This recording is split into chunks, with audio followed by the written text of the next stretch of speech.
మనకు కూడా అది జరుగుతుంది. That is the message I want to give it very clearly. మీకు కూడా క్లారిటీ ఇస్తున్నాను. ఏ తప్పు చేసినా వదిలిపెట్టం, కానీ పొలిటికల్ విక్టిమైజేషన్ మాత్రం ఉండదు.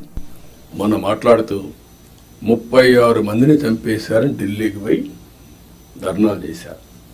మేము అసెంబ్లీలో అడిగాం, ఆ 36 పేర్లు ఇవ్వండి. 36 మంది చంపేసి ఎఫ్ఐఆర్ ఉంటుంది కదా, ఆ ఎఫ్ఐఆర్ ఇవ్వండి, నేను యాక్షన్ తీసుకుంటా. ఇంతవరకు ఇవ్వాలి. అంటే రాజకీయాలు కూడా మారాయి. ఆ విషయం మీరు గుర్తుపెట్టుకోవాలి. రాజకీయ నాయకులు పేపర్ పెట్టుకొని, టీవీ పెట్టుకొని, సోషల్ మీడియాలో తప్పుడు ప్రచారం చేసి గవర్నమెంట్ని సెబటైజ్ చేసే పరిస్థితికి వస్తున్నారు. ఇది అన్టాలరబుల్. నేను I'm very clear on that. How to handle, will educate people. చట్టపరంగా కూడా యాక్షన్ తీసుకుంటాం. ఎవరిని కూడా ఎక్కడ కూడా వదిలిపెట్టే పరిస్థితి ఉండదు. ఆ విషయం మీరు గుర్తుపెట్టుకోవాల్సిందిగా నేను కోరుతూ, ఇది మీరు నోటీస్ చేసుకోవాలి. ఎంత పని చేసినా, కష్టపడి పని చేసినా ఆ ఫలితాలు రాకుండా విష ప్రచారం చేయడం మొదలు పెడితే మనకి ఇబ్బందులు వస్తాయి. అది కూడా గుర్తుపెట్టుకొని ఎక్కడిక్కడ కౌంటర్ చేయడం అన్నీ చేయాల్సిన అవసరం ఉంది. ఇంకొక పక్కన 2047 గవర్నమెంట్ ఆఫ్ ఇండియా ఒక విజన్ డాక్యుమెంట్ తయారు చేశారు. మనం కూడా పేరేం పెట్టాలని ఆలోచిస్తున్నాం. వికసిత ఆంధ్రప్రదేశా, లేకపోతే ఇంతకుముందు స్వర్ణ ఆంధ్రప్రదేశ్ పెట్టాం. ఏదైనా సరే అక్టోబర్ 2వ తారీఖున మన విజన్ డాక్యుమెంట్ మనం రిలీజ్ చేస్తున్నాం. మీతో ఆ నీతి ఆయోగ్ వాళ్ళందరూ కూడా వచ్చి మాట్లాడతారు. దీన్ని మీరు కూడా ఒక ఇది తయారు చేసుకోవాలి. డిస్ట్రిక్ట్ విజన్ డాక్యుమెంట్ తయారు చేయాలి. For ever it will be remembered. I'm telling you. నేను 25-30 ఏళ్ళ మునుపు తయారు చేసినటువంటి విజన్ 2020 అందరూ ఎగతాళి చేశారు.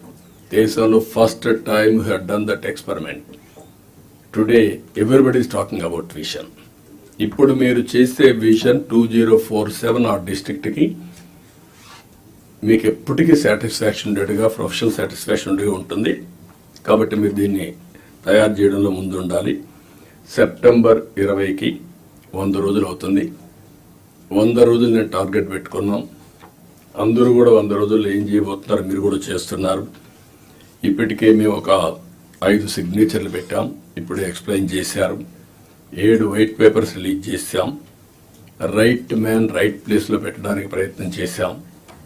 ఎవరైనా తప్పులు చేసిన వాళ్ళు తప్ప మిగిలిన వాళ్ళందరినీ రైట్ మ్యాన్ రైట్ ప్లేస్లో పెట్టడానికి ఒక కలెక్టర్సే కాదు, ఆఫీసర్లే కాదు, కడకు మంత్రులు కూడా మేము వీలైనంత వరకు మా మంత్రివర్గాన్ని కూడా దాన్ని ఎస్టాబ్లిష్ చేసుకున్నాం. మెరిట్కి ప్రాధాన్యత ఇచ్చి మేము సూపర్ 6 హామీలు ఇచ్చాం.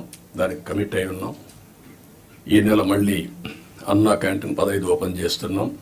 మిగిలినటన్నీ కూడా ఉండే ప్రత్యేకమైన పరిస్థితుల దృష్ట్యా ఎక్కడికక్కడ ఎప్పుడెప్పుడు ఏ కార్యక్రమం చేయాలనో వీళ్ళని తొందరగా ఆ కార్యక్రమాలు చేయడానికి కూడా ముందుకు పోతున్నాం. ఎన్నికల మేనిఫెస్టో అందరి దగ్గర ఉంటుంది. ఫైనాన్షియల్ ఉన్నాయి, నాన్ ఫైనాన్షియల్ ఉన్నాయి. నాన్ ఫైనాన్షియల్ అన్ని కంప్లీట్ చేయాల్సిన బాధ్యత యంత్రాంగం పైన ఉంది. అది కూడా మీరు గుర్తుపెట్టుకోవాల్సిందిగా నేను కోరుతున్నా. మీరు కలెక్టర్స్ అనేవాళ్ళు ఓన్లీ ఆఫీస్లో కూర్చోవడం కాదు, ఫీల్డ్ విజిట్స్ ఉండాలి, రిమోట్ ఏరియాలో ఉండాలి, వెళ్ళాలి.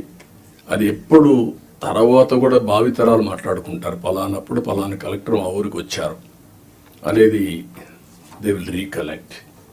అయితే అదే పనిగా మీరు 2 బ్యాలెన్సింగ్ ఉండాలి. మళ్ళీ నేను ఊర్లే తిరుగుతానంటే కూడా ప్రాబ్లం వస్తుంది.